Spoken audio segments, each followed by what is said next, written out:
নমস্কার, আমি রুমা খাবার খেলা চ্যানেলে আর একটা নতুন ভিডিও নিয়ে চলে আসলাম। আজকে করব থোর ঘন্ট। তার জন্য কড়াইতে তেল গরম হয়ে গেছে, দিয়ে দিলাম গোটা জিরে, গোটা গরম মশলা, গোটা শুকনো লঙ্কা আর তেজপাতা। যেমন সুন্দর গন্ধ বেরোবে এর মধ্যে দিয়ে দিব আমি কিছুটা আলু টুকরো টুকরো করে কেটে। এটাকে সুন্দর লাল করে ভেজে নিব। আর এই থোর ঘন্টটা কিন্তু একটু অন্য স্টাইলে রান্না করব, তার জন্য পুরো ভিডিওটা দেখতে হবে। খুব সুন্দর করে আলুটাকে ভেজে নিলাম লাল লাল করে। এর মধ্যে এখন আমি দিয়ে দিব গোবিন্দভোগ চাল। খুব অসাধারণ হয় এই রেসিপিটা খেতে। সবসময় একঘেয়ে ভাজা তো ভালো লাগে না, মাঝে মাঝে একটু অন্যরকম স্টাইলে রান্না করলে খেতেও ভালো লাগে, সবাই খুশি হয়। এবার চালটাকে দিয়ে খুব ভালো করে ভেজে নিতে হবে।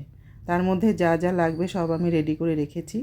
চালটা ভাজা হয়ে গেছে, এর মধ্যে এখন জিরে, ধনে, কাঁচা লঙ্কা আর সামান্য একটু আদা দিয়ে পেস্ট করে রেখেছিলাম, সেটা দিয়ে দিলাম। এবার দিয়ে দিব নুন, চিনি, হলুদ গুঁড়ো আর পরিমাণ মতো কাশ্মীরি লঙ্কার গুঁড়ো। সব দিয়ে ভালো করে একসঙ্গে মিশিয়ে নিব, তেলের মধ্যে ভেজে নিব। কষাতে কষাতে ভাজাও হয়ে যাবে। যখন পুরো সম্পূর্ণ ভাজা হয়ে যাবে, এর মধ্যে আমি থোরটাকে কিন্তু সেদ্ধ করে প্রেশার কুকারে সিটি দিয়ে খুব ভালো করে চটকে রেখেছি। আমার কষানো হয়ে গেছে চালটা মশলার সাথে।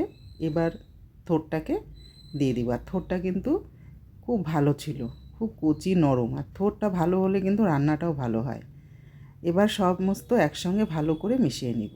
এর মধ্যে এখন আমি সামান্য একটু জল দিয়ে দিব, তাহলে মেশানোটা ভালো হবে। দিয়ে দিলাম জল।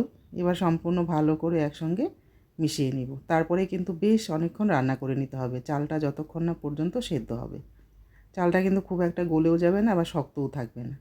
এবার মেশানো হয়ে গেছে, এর মধ্যে আমি এখন বেশ খানিকটা গরম জল করে রেখেছি, তার থেকে দিয়ে দিব। খুব ভালো হয়েছিল খেতে। অনেকেই এইভাবে রান্না করে, অনেকেই জানে।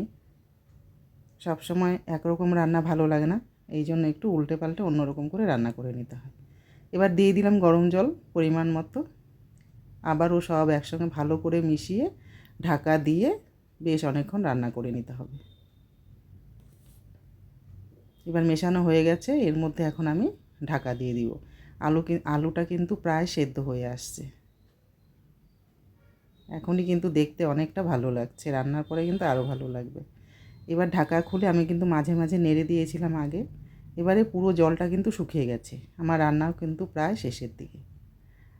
ভাড়ালিটা যত ভালো হবে রান্না কিন্তু তত ভালো হবে। এটাকে কিন্তু আমরা ভাড়ালও বলি, অনেকে থোর বলে, অনেকে ভাড়াল বলে। দিয়ে দিলাম ঘি। এবার দিয়ে দিব সামান্য কয়েকটা কাঁচা লঙ্কা, যারা ঝাল খায় তাদের জন্য। এবার ভালো করে মিশিয়ে নামিয়ে নেব। আমার রান্নাটা প্রায় শেষের দিকে। তাহলে বন্ধুরা, কেমন লাগলো আমার রান্নাটা? যদি রেসিপিটা ভালো লাগে, লাইক, কমেন্ট আর শেয়ার আমার পাশে থাকবে সবাই। সবাইকে টাটা। আমার ভিডিওটা এখানে শেষ করলাম, কথা হবে পরের কোনো ভিডিওতে।